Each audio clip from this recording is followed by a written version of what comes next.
on the 19 deep sea tragedy. Debris found and the search now over for a submersible that vanished near the wreckage of the Titanic. Tracking the tropics, your storm station watching two systems winding west across the Atlantic.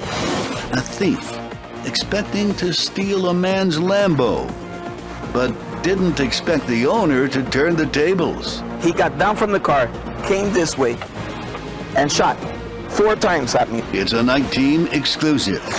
A family finding a scaly surprise in their swimming pool. We've seen it on TV, something like that happening, but we never thought it would happen to us. They're talking to just one station.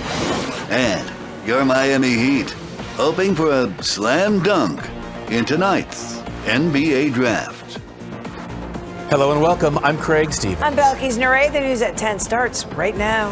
This is 7 News at 10. Now at 10, the search for a missing submersible coming to a heartbreaking end. The debris is consistent with the catastrophic loss of the pressure chamber. All 5 on board losing their lives. Our most heartfelt condolences go out to the loved ones of the crew. Tonight, loved ones reacting. PH was doing something that he truly, truly loved. And, it just ended. To the deep sea tragedy. Hello again, everyone. It is the news nobody wanted to hear. That submersible suffering a catastrophic implosion. Tonight, indications the Navy may have learned of the extent of this deep sea tragedy before today's discovery. My team's Joe Rhodes is at the Satellite Center now. Joe. Well, Craig, the U.S. Navy keeping an eye on potential enemy submarines, picking up what sounded like an implosion on Sunday when that submersible went missing, then handing off the information to investigators who then kept looking for survivors. A new revelation in the tragic ending for a tourist submersible that imploded venturing to the wreck of the Titanic. The U.S. Navy says on Sunday it detected an acoustic signature consistent with an implosion in the general area where the Titan submersible was diving when communications were lost. Acoustic systems typically used for detecting enemy submarines off the coast of the United States. It's been around since the 50s, really. The Navy said it immediately relayed the information to on-site commanders, who used that information to narrow their search area. The search and rescue continued because they couldn't be 100% sure that what they heard was the implosion of the Titan. The catastrophic implosion, as it's described, means 5 crew members aboard the Titan submersible are gone. And would have caused a cardiac arrest immediately. So because of that, this was not a prolonged experience, probably did not even have any opportunity even to be aware of drowning or any sense whatsoever. The vessel torn to pieces by extreme pressure. We found 5 different major pieces of debris. The destruction of the vessel so great, debris was found in 2 different areas just in front of the Titanic, the wreckage they hoped to view. The debris 1,600 feet from the Titanic's bow and consistent with where it would have fallen if there was an implosion as the sub was descending to the great ship on Sunday. 200 plus meters from the bow and consistent with the location of last communication for an implosion in the water column. For days, a convoy of international ships searched the waters of the Atlantic above and below for any sign of life with no luck. OceanGate, the company that owns the now destroyed vessel, saying in a statement, "These men were true explorers and shared a distinct spirit of adventure and a deep passion for exploring and protecting the world's oceans. Our hearts are with these 5 souls and every member of their families during this tragic time." All indications so far, the implosion happened shortly after the Titan lost contact with its mothership an hour and 45 minutes into what was expected to be around a 9-hour dive. We've had sonar buoys in the water nearly continuously and have not detected any catastrophic events. The Submarine Committee of the Marine Technology Society had long been concerned OceanGate wasn't following the same safety standards as other vessels, because the Titan hadn't gone through independent testing. And it wasn't certified by an industry group, which experts admit isn't required to dive in international waters, but it is an industry standard. There are 10 submarines in the world that can go 12,000 feet and deeper. Out of those 10, all of them are certified except the OceanGate submersible. Colin Taylor was aboard the Titan last year and knew the OceanGate founder Stockton Rush, as well as French explorer P.H. Nargiolet, and says everyone on board would have known the risk they were taking. You know when you get into it that it's not without risk. This is not for the faint-hearted. Now, those remote vehicles that were assisting in this search are going to remain in the ocean collecting information, trying to help put a timeline together as to exactly how all of this happened. We're live in the Satellite Center. Joe Rhodes, 7 News, 19. Well, now to Boston and reporter Chris Wynn. Chris, this critical moment comes as the company faces some increased scrutiny over its operations. What are you learning regarding that? Yeah, Craig and Belkis, good evening to you. Over the past few days, we've learned about safety concerns, mechanical problems, as well as canceled expeditions and an alleged disregard for regulation, as Joe mentioned. You know, industry experts have questioned some of the company's practices in recent years. Those concerns also came from inside the company, with at least 2 former employees speaking out, one of them even involved in a lawsuit with the company. As for the tragedy, some industry experts believe that this could pause deep sea exploration for quite some time. Craig and Belkis. All right, Chris Wynn, thank you for that brief update live tonight from the city of Boston. Well, double vision as we track the tropics right now. 2 systems, including a tropical storm, they're moving across the Atlantic. Chief Meteorologist Phil Farrow is here with the latest. What's going on out there, Phil? All right, indeed. We have 2 systems that we are tracking in the tropics. We begin with Brett. As of the 8 p.m. advisory, 65-mile-an-hour winds.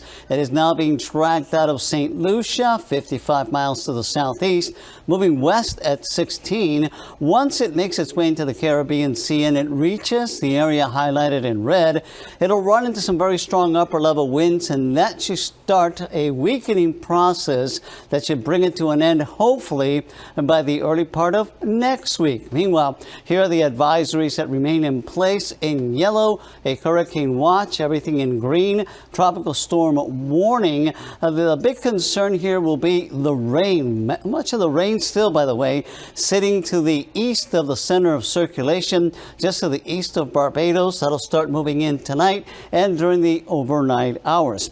Meanwhile, then just to the east of that, we have tropical depression number 4 with 35-mile-an-hour winds.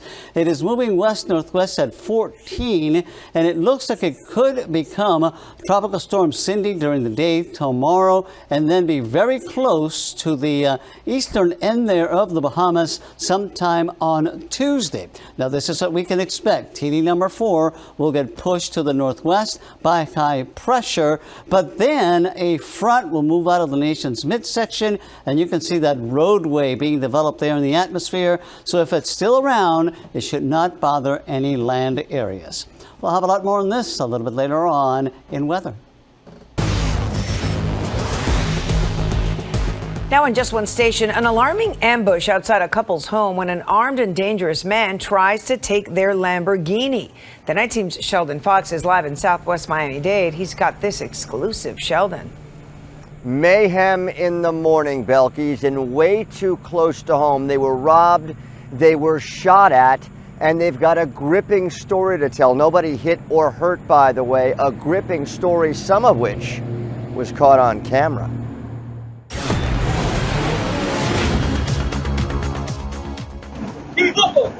A morning from hell for the Gonzalez family. They were robbed just outside their home while on their way to work. I gave him the chain. Peter Gonzalez says he was stuck up for his jewelry, feet from his front door and garage. Call the cops. He got right next to my car. It started, they say, when they were cut off while in their Lamborghini and nearly hit at the stop sign at Southwest 77th Street near 127th Ave. When Gonzalez got out, the robber exited his car. He pulled out the gun, pointing at me, the gun. Smack in front of your house. Right in front of my house. With his wife in the Lambo and a gun pointed in his direction, he began backing up this way. Man, what's going on, you know? I'm trying to read if he's going to shoot me or not. So, in the meantime, your wife is sitting in the car. She's there, right? We're being robbed. I need the cops to hurry up. She was already on the phone with 911 dispatchers. They say the crook took off and they decided to chase him. And we followed him. They followed him across 127th Ave to the Winston Park neighborhood before the bad guy stopped his car, turned around, and he got down from the car, came this way, and shot 4 times at me that way. Aren't you saying to yourself, man, I better cut my losses here. I better let this guy go. I don't want to get killed. My wife and I don't want to get killed. No, I'm saying the opposite. I want to get this guy. That's what I was saying. Did you have a gun? No, I didn't have a gun. If I did, I would have done something about it. They tell us they were in contact with cops. I was talking and screaming at dispatch while I'm driving, chasing the guy. Southwest 76th Street, where the shots were heard. The couple chased him for miles. They say before the stick-up man ditched his car and ran away. The owner of the Lamborghini was on the corner. Miami-Dade police came to their door. They had a story to tell about the scariest morning of their lives. I couldn't believe it was happening. I was completely freaking out. I couldn't believe that there was a guy pointing a gun at my husband. The family tells me tonight that Miami-Dade cops are working this case. They tell the family that they've got good leads. We've reached out to Miami-Dade police asking if they've got any update. Have they caught the guy yet? Still waiting on a call back. We're live tonight in Southwest Miami-Dade. Sheldon Fox, 7 News Night Team. Also with the news now, a police officer is under arrest tonight, accused of making a bad call when his wife's phone went missing. Night Team's Franklin White is at the Broward County Jail in Fort Lauderdale with the story now. Franklin? So, Craig, he has since posted bond, but is still inside the jail. He's accused of chasing men and pointing a gun at them. His charges include kidnapping and aggravated assault with a deadly weapon. Next case is David Delgado Esteban. Aventura police officer David Delgado facing a judge Thursday, accused of kidnapping and holding 2 men at gunpoint while off duty and outside of his police jurisdiction. According to detectives, this all went down around 10:15 Saturday night, May 20th in Pompano Beach, when Delgado began following the men who he said stole his wife's cell phone. Due to the tracking on the iPhone, it pings where the location are. These gentlemen were in possession. So this whole interaction lasted 5 minutes, Judge. Investigators said he then took it a step further and crossed the line, initiating a traffic stop and pointed a gun at them.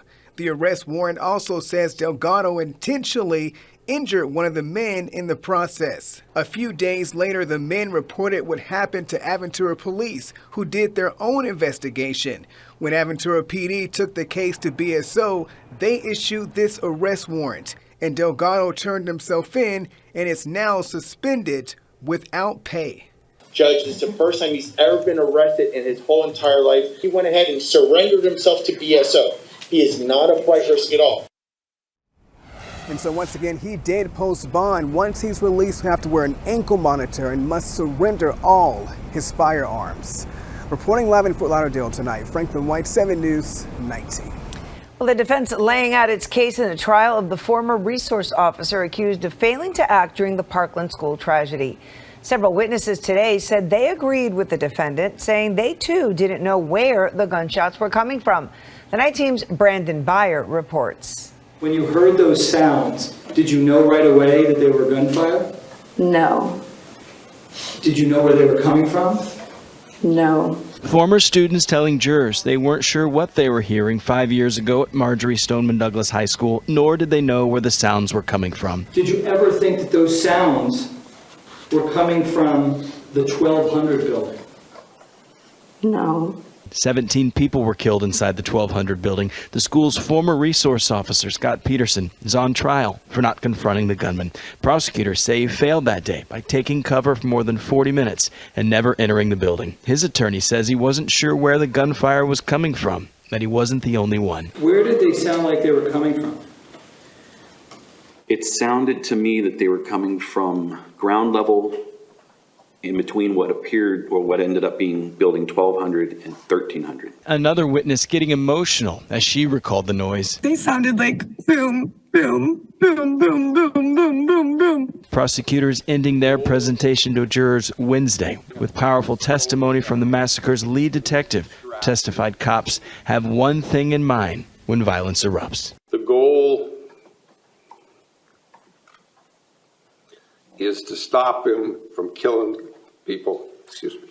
Peterson's facing a total of 7 felonies. Trial continues Friday. The Broward County Courthouse. Brandon Byer, 7 News 19. Well, now here on the night team, a win for supporters of transgender rights in Florida. A federal judge striking down a ban aimed at restricting Medicaid coverage for transgender treatments. So the Attorney General and I today are filing a lawsuit against the Biden administration, against the Department of Education, Secretary Cardona, and other plaintiffs. And we're asking the court to find this arrangement to be unconstitutional. The DeSantis administration filed suit Thursday in Tampa against the federal government, saying Florida's higher education reforms are being undercut by unaccountable accreditors who think they should run Florida's public universities. It comes as his administration suffers its latest defeat in the courts, this time centering around the state's ban on Medicaid funding for transgender treatment. A federal judge Wednesday struck it down. You have a movement amongst, I would say, rogue elements of the medical establishment to do things that is basically the mutilation of minors. The governor in May signed several bills targeting the LGBTQ+ community, including a ban on gender-affirming care for minors. In a 54-page ruling, U.S. District Judge Robert Hinkle wrote, "Gender identity is real. The rule and statute violate the federal Medicaid statute, the Equal Protection Clause, and the Affordable Care Act's prohibition of sex discrimination." He goes on that these rules signed into law earlier this year were invalid to the extent they categorically ban Medicaid payment for puberty blockers and cross-sex hormones for the treatment of gender dysphoria. The ban was already blocked from taking effect by an injunction earlier this month. The 3 plaintiffs on whose behalf we moved for this preliminary injunction are just so relieved to be in a position where they don't have to sit by and watch their children suffer and be denied access to care that has been deemed medically necessary for them by their doctors, their mental health providers. This latest ruling involved a lawsuit filed last year on behalf of 2 adults and 2 minors, but advocacy groups estimate that some 9,000 transgender people in Florida use Medicaid to fund their treatments. The governor's office has not commented on this ruling. Now the fight for reproductive rights this week marks 1 year since the U.S. Supreme Court overturned Roe v. Wade. Florida Democratic Party Chair Nikki Fried gathered today with Miami-Dade's mayor, state representatives, local attorneys, and families impacted by the ruling, urging voters to elect pro-choice candidates in the 2024 elections. Roe v. Wade legalized abortion in all 50 states 50 years ago, back in 1973. We all knew where we were. We all recall the feelings that we all felt. To me, it was a punch in the gut. 50 years worth of progress to know that we were going backwards.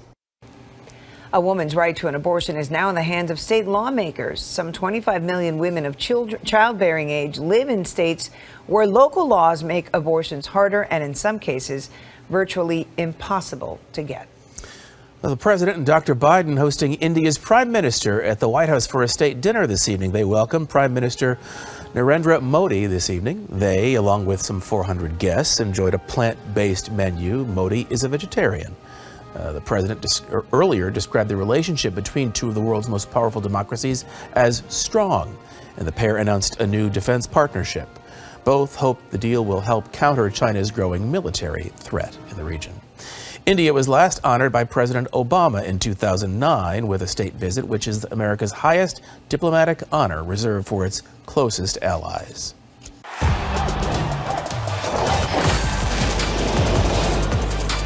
Your Miami Heat welcoming a new player to their red-hot roster. That is Mike DePasquale is in the Plex with more on their first-round pick in tonight's NBA draft, Michael. And the architect of the Heat, team president Pat Riley, said they would pick the best available player in tonight's NBA draft. With the 18th pick overall, the Heat select Jaime Jaquez Jr. from UCLA. Gets a big hug from mom. The 22-year-old is a 6'7" forward, averaged over 17 points, nearly 9 rebounds a game last season.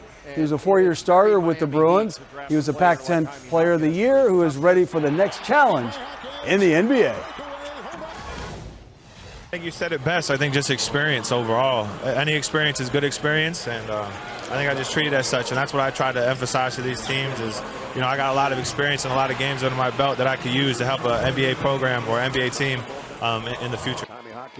As of right now, the Heat are done as far as the draft is concerned. They do not have a second-round pick. They went to OKC as part of previous trades. I'll be back later to sports, and no surprises who was the first pick overall tonight. From the Plex, Mike DePasquale, 7 News 19. Thanks, Mike. Still ahead from the night team, a difficult anniversary is here. Here's the night team's Karen Hensel. Losing his grandmother in the Surfside collapse started one man on a 2-year journey of healing. How he's hoping to help others as we are remembering Surfside.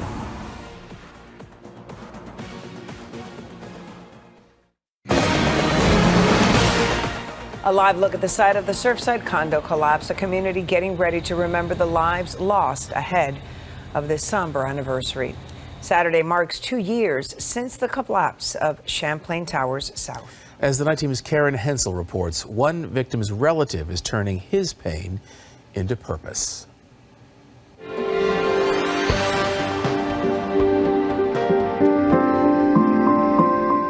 Pictures capture a cherished moment between Mike Noriega and his grandmother. My grandmother would cook dinner for us and spend time with us, and she was in so many ways like my second mom. 92-year-old Hilda Noriega lived on the 6th floor. Within minutes of the tower collapsing at 1:22 a.m. on June 24, 2021, Mike got a phone call. And my mom said to me, Mike, your father just got a phone call from someone in your grandmother's building. She was irate, she was fanatical. Mike and his dad Carlos, who was the North Bay Village police chief, raced to Surfside. Mike didn't know it then, but that night would begin a 2-year-long journey of hope, heartbreak, and eventually healing. When you go through a broken heart, what ultimately determines whether or not you're going to become bitter or better is the meaning that you give your pain. Mike found his meaning in a calling to write a book, Uncollapsible Soul. Through his words, he hopes to honor his grandmother's legacy of faith, family, and friendship, and what his family and so many others lost. And so I felt sharing my journey of healing to other people that are going through crushing seasons of life through my grandmother's story and through many other stories of people that passed away and survived from the collapse is something that could bring purpose to the pain. In the days after the collapse, the family found signs of hope in the debris that came from Hilda's condo unit. A certificate reading, "God bless this house, the Noriega family," pictures, and this birthday card. It's just a beautiful message in the mess of everything. Unbeknownst to me at the time that 6 days later, she was going to be the 12th person found. And when the homicide detectives, when they broke the news to us, they handed us a brown paper bag and they addressed my father and said, "We want you to know that we found this on your mother when we recovered her body." Inside the bag were 6 rosaries. In a scenario where we didn't get to keep anything of hers, any of her belongings, the only 3 things we got to keep were symbolic in the legacy of her life. While the Noriega family cherishes the few mementos they have, it was his grandmother's faith that fueled Mike to write the book. There was a collapse that I went through in my personal life long before the Surfside collapse. And it's through my own crushing seasons of life that at the time that I called a curse, that I later was able to see as a blessing, because I see now that they were actually preparation for what I was going to face at Surfside. Uncollapsible Soul shares more than the stories of those who lived and died that June night. His hope, those struggling with their own pain can find strength through his words.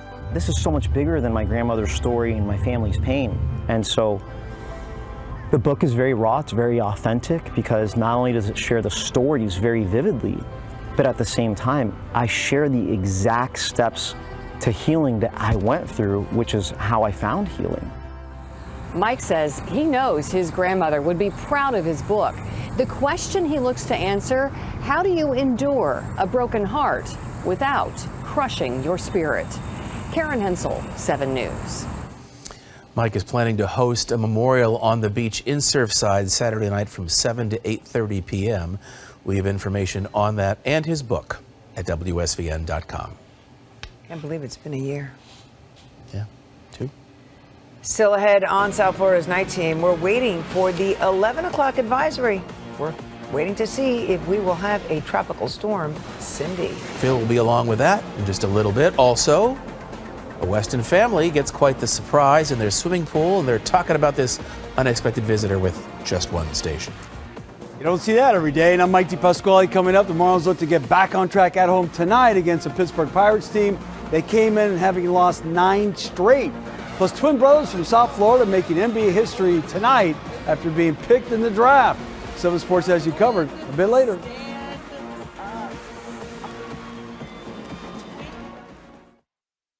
This may sound Just one station, a South Florida family wakes up to a scaly surprise. It's a large reptile making a splash in their swimming pool. This gator invader made itself right at home. Sure did, but the family didn't panic. They just called in some experts.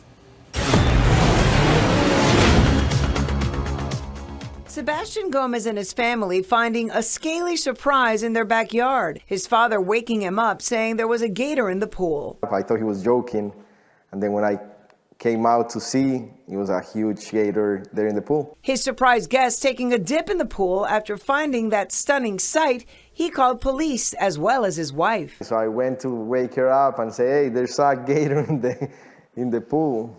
So she didn't believe me. She came back and saw it, and then we called the little one and we called, hey, Julia, you want to see this? The family has lived in Weston for 15 years and heard of these unexpected visits to other homes in the area, but never thought they'd be next. Police arrived and called in a professional trapper after seeing the 8-foot gator, the reptile putting up quite the fight. Oi.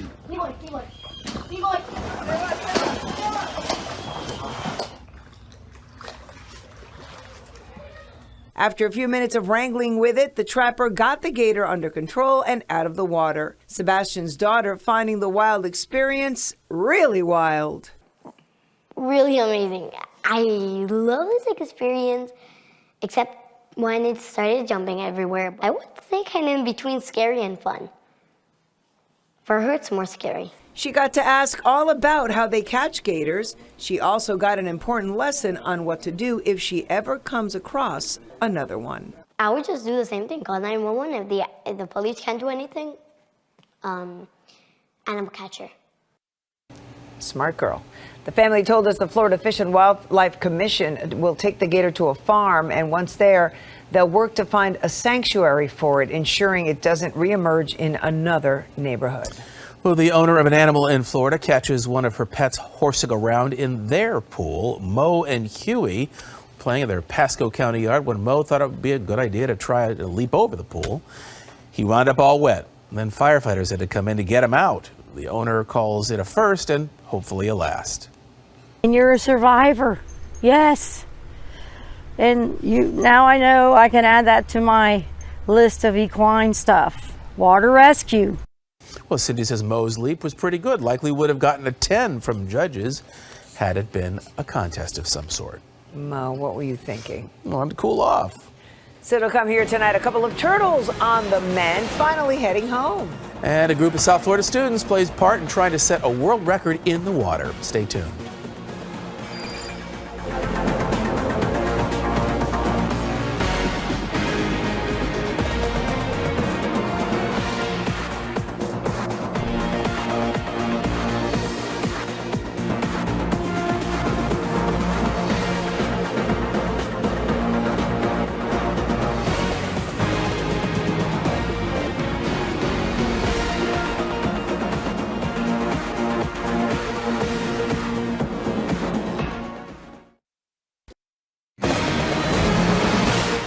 Turtles released back into the wild after receiving some much-needed TLC. Zoo Miami nursed these big gals back to health and sent them home over to Naples. The 2 loggerheads have been undergoing treatment since March after suffering from red tide exposure on the West Coast.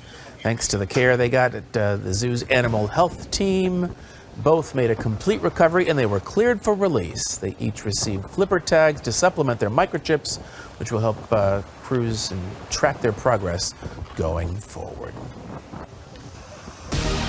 Now, 7 weather with Chief Meteorologist Phil Farrell. Right, earlier today we had some heavy rain in Opelika, about 2 inches of rainfall coming down. Everybody else had about a trace of rain. Lows were in the 70s in the mainland, low 80s for the Keys, 10 degrees warmer for the high. And these are very typical temperatures for this time of year. Right now everyone is in the low to mid 80s under partly cloudy skies. The pressure rising, the wind very light, but check out the humidity, 82%. Very high. So we're looking at plenty of rainfall now making its way across the Gulf of Mexico. It looks like it's going to be tracking towards Palm Beach, but any further deviation towards the east, and we could see a couple of isolated showers moving in across Miami-Dade and Broward overnight.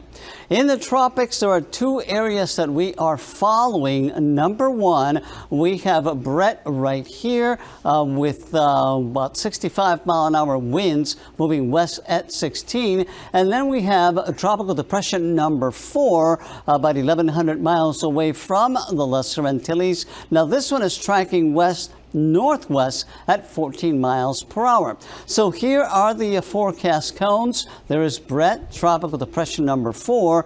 Both are being influenced by high pressure. Brett will continue to move to the west. This TD number 4 is just going to hug the western periphery of that high, eventually making a turn away from the U.S., and we're hoping that that will take place either Tuesday or Wednesday of next week. For us, cloudy tonight, maybe an isolated shower. By tomorrow, we have some more rain moving in. It will be a lot less than what we've seen over the last few days, but we still can't rule out a few showers across the area, I should say. And then by Saturday, boy, enjoy Friday, because we're going to see a big pool of moisture moving in, and that's going to make for a soggy weekend. Here's some marine forecast. Threat of rip currents. Biscayne Bay will have a light chop. The Florida Keys 10 to 15 knot winds. Seas inside and beyond the reef 1 to 3 feet. Next tide change is high tide right after midnight for Lauderdale and Miami, 236 for the Keys. Staying cloudy tonight, slight chance for a shower. Overnight lows, upper 70s to low to mid 80s. By tomorrow, limited sunshine, fewer thunderstorms, highs in the low 90s. Here's your extended outlook. Saturday and Sunday looking very wet, fewer thunderstorms on Monday, and then typical rain chances through Thursday. That's your 7 on 7 forecast. All right. Thank you, Phil. Water safety has people here and around the world making a splash. Children across Miami-Dade took part in what's called the world's largest swimming lesson at pools in dozens of countries. The event is designed around an important theme: swimming lessons save lives. Today's event is to call awareness to teaching children to swim, drowning prevention and water safety, and hopefully encouraging people to sign up for swim lessons. The scores of aquatic centers, swim schools, and water parks in 6 continents took part. Tens of thousands of children ages 6 to 14 brought together to bring awareness to water safety and drowning prevention.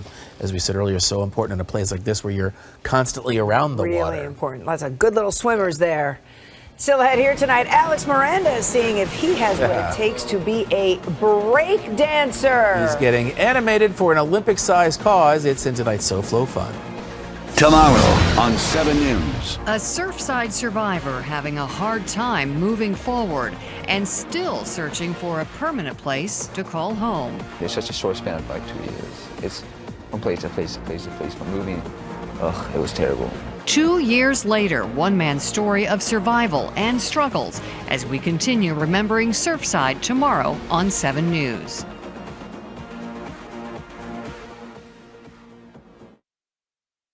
South Florida comes alive at night.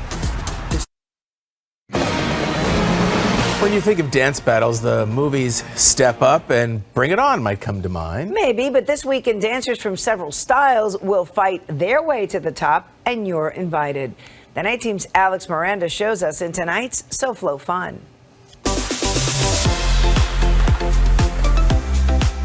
Dance battles aren't just for the movies. All right, Alex, so today you're going to be learning how to spin on your head. All right? Breaking MIA's Undefeated this Saturday in Dania Beach is the real thing. There's breakdancers, there's house dancers, there's light feet, there's popping, there's locking. Sergio Garcia, aka Zeku, is a 2024 breakdancing Olympic hopeful. I've been dedicating my whole life to this. I know nothing else.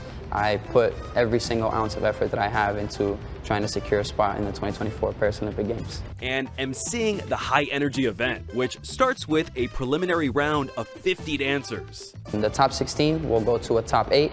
The top 8 go into a top 4, which is the semifinals, and then you have the final battle. That sounds intense. I'll hopefully walk away with $1,000 and, of course, the bragging rights. Now, it's all going down at Mad Arts. It's a literal playground for artists and technologists. No, really. This place is mad. We just get to play all day, so yeah, nothing better than that. And do good.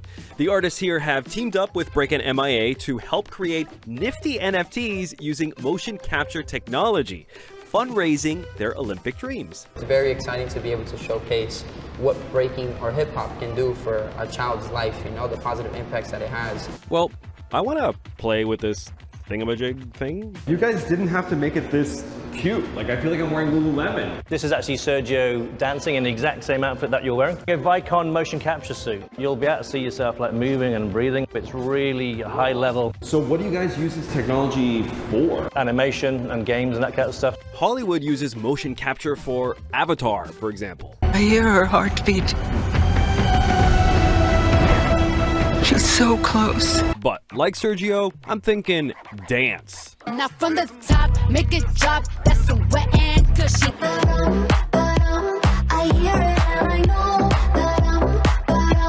And that, whoa, damn, your girl so fine, but her breath is like, whoa. The show starts at 5 p.m. and tickets are $15. Miami needs this, you know, like Florida needs this. Those NFTs will soon be available on the platforms Codemade and OpenSea. And for tickets to that event Undefeated, click the links mentioned tab over on WSVN.com. In the Plex, Alex Miranda, 7 News 19. Breakdancing now. Is there anything you can't do, Alex Miranda? Multi-talented, Alex. But did he really breakdance? Next tonight, a Marlins pitcher breaks his record for a career high. We'll have the game highlights. Plus, the 2023 NBA draft pick is in for your Miami Heat. Find out more about the latest edition. That's next. News never stops. The break in the case. And neither do we. Under investigation. Get more in the morning with an extra hour of 7 News Today in Florida from 10 to 11 a.m. starting Monday.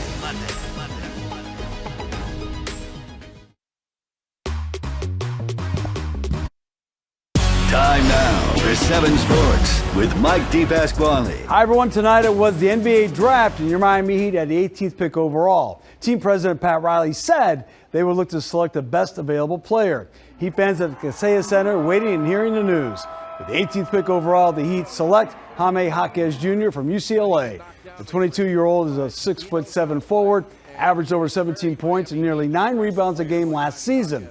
He was a 4-year starter with the Bruins. He was a Pac-12 Player of the Year who is ready for the next challenge in the NBA. I think you said it best. I think just experience overall. Any experience is good experience, and I think I just treat it as such. And that's what I try to emphasize to these teams is, you know, I got a lot of experience and a lot of games under my belt that I could use to help an NBA program or NBA team in the future.